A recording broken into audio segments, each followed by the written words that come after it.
বাড়ি মুন্সিগঞ্জ। নাম জিজ্ঞেস করেন। আমার নাম বিচারপতি শামসুদ্দিন মানিক।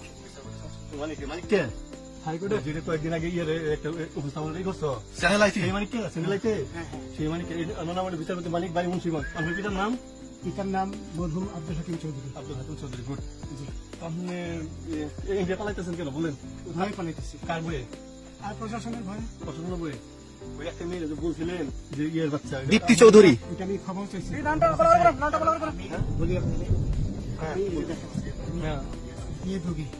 আমি তো কত রুগী মিডিয়াতে তো খুব সুন্দর। আচ্ছা আচ্ছা শোনেন,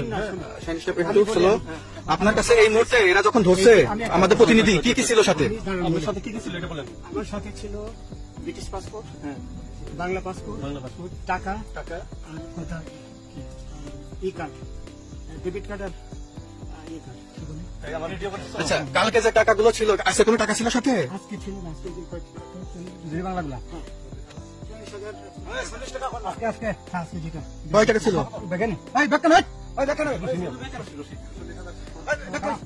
40,000 টাকা ছিল। কালকে যে দুজন টাকা নিয়েছে ওদের কাছে কত টাকা ছিল?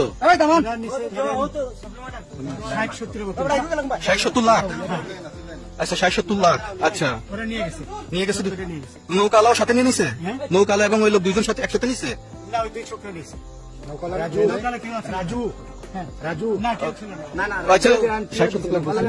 ওনাদের ফোন নাম্বার আছে আপনার কাছে? জানা দিচ্ছে?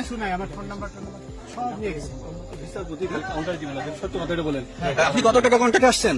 আমি 15,000 টাকা ওদের বলছিলাম, ওইটা আমি দিছি। কিন্তু পরে দুই ছেলে আমার মাইরা ধইরা। এই মাইরটা কোন জায়গায় মারছে ভাইয়া? বর্ডারে আনিয়ে মারছে না তারের ভিতরে? ইন্ডিয়ার ভিতরে।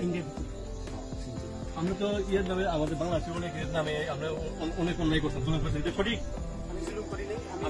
আচ্ছা, এগুলো আইন প্রক্রিয়া চলবে, এগুলো আমরা কিছু কথা বলতে পারি না। শোনেন নাই, বাকি যা জিজ্ঞাসা করার আমাদের ঊর্ধ্বতন জিজ্ঞাসা করবো, আমরা যাই।